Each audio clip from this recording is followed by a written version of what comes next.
सुरेंद्र भाई साहब, अब गांधी जी को जी। हटाने को तो बहुत हटाने का प्रयास किया, हटा नहीं सके। तो ये गांधी बाबरी मस्जिद है क्या कि राम जी का वहां रख देंगे मूर्ति और राम बाबरी मस्जिद तोड़ दिया, राम स्थापित हो गए, वैसे गांधी को हटा करके राम को स्थापित कर देंगे। अब गांधी को मतलब राम चाहिए गांधी को हटाने के लिए। सावरकर से तो हटे नहीं, इनके पूरे खानदान लग गए, 100 साल में हटा नहीं पाए। जो आता है गांधी जी को प्रणाम कर लेता है। कि खुद इनकी हिम्मत नहीं होती है कि सावरकर और गोडसे के पास ले जाए कि हमारे देश के नायक तो प्रभु इधर है। अभी पुतिन आए थे, पुतिन तो इनकी बड़ी तारीफ कर रहे थे। पुतिन को तो कहना चाहिए था इनको कि चलिए, उधर है अंडमान निकोबार द्वीप समूह में हमारे नायक बैठे हुए। राम का इतना घटिया इस्तेमाल हो सकता है क्या? और ये धर्म के कहते हैं, हिंदू धर्म के अलंबरदार है ये। जी, देखिए, आपने चर्चा की कि राम के जरिए गांधी को हटाने की कोशिश हो रही है। तो मैं तो ये सुन के बहुत प्रफुल्लित हूँ कि गांधी का स्टेटस तो आज और बढ़ गया, कि उनको नीचा दिखाने के लिए भगवान का उपयोग करना पड़ रहा है। क्योंकि अब कोई पुरुष बचा नहीं इस देश में जो गांधी को नीचा दिखा सके। अच्छा, वैसे तो हम लोग भगवान कहते हैं, लेकिन भाजपा वाले जब राम का नाम लेते हैं तो महाराजा दशरथ के पुत्र का ही उल्लेख करते हैं। उनको भी हम भगवान का अवतार मानते हैं। बाकी इंडियन फिलॉसफी में राम का मतलब ईश्वर, कोई अदृश्य शक्ति जो हम सबको संचालित कर रही है। तो मुझे लगा कि भाई अब मोदी जी ने रामबाण और क्या कहते हैं ब्रह्मास्त्र चल दिया है कि हे अमित शाह और नितिन गडकरी, तुम लोग तो नहीं हटा पाए। अब मैंने भगवान को लगा दिया कि तुम भाई इनको नीचा दिखाओ। तभी वो जो मनरेगा का नाम बदल दिया है, और 2 ही दिन में बदल दिया। इसके पहले कुछ और नाम था, पूज्य बापू।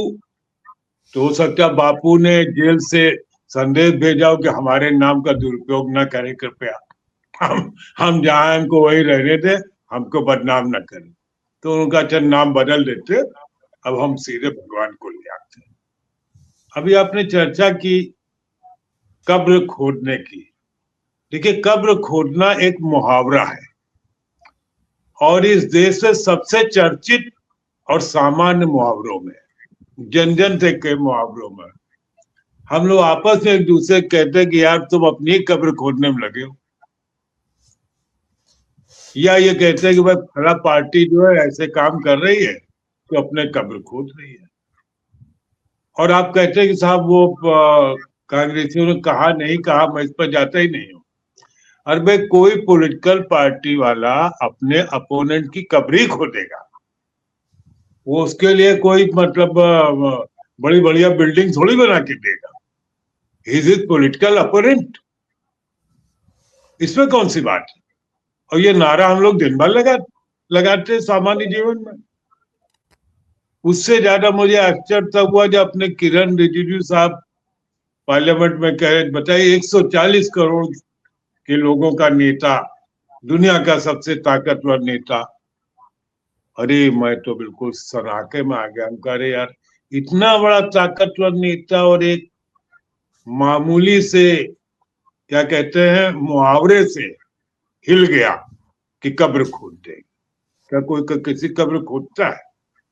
और लोग तो यहाँ तक खुद ही तमाम लोग कहते हैं कि तुम अपनी कब्र खुद खोद रहे हो।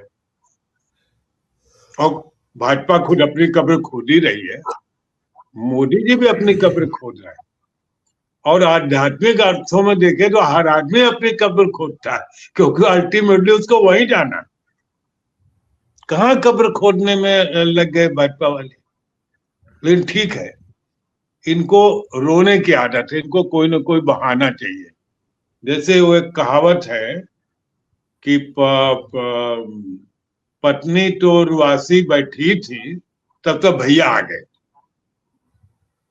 तो दहाड़े मार मार रोने लग गई। तो ये लोग उर्वासे बैठे रहते हमेशा। अब भैया आ जाए इसका इंतजार करते रहते कि कब रोना पड़े। और इनको ये चाहे जिसको जो कुछ कहे, 50 करोड़ की गर्लफ्रेंड कह दे, विधवा कह दे, गंदे गंदे शब्दों का इस्तेमाल कर ले, बहुत बार करते रहते हैं, मैं उनका उच्चारण नहीं करना चाहता हूँ। ये खुद कहते हैं कि अगर इनको कोई कहते फिर नहीं। तो बहुत दिन बाद हुए हमने आपको कोई गाना नहीं सुनाया धनंजय जी। आप फिल्म इंडस्ट्री के आदमी, एक गाना है उसमें, वो तो हर रोज रुलाते हैं घटाओं की तरह, हमने एक रोज रुलाया तो बुरा मान गए। तो बुरा मान गए आपने कह दिया है इन्होंने, वैसे इनकी आदत रोज ही रोते रहने की। तो इन निर्णयों से कोई, मैं तो समझता कि उस पर चर्चा करके आनंद लेना चाहिए। जिसको रोने की आदत है उसको हम हंसाने की क्यों कोशिश करें, या हम उसके लिए अपना खून क्यों जलाएं। जी। सही।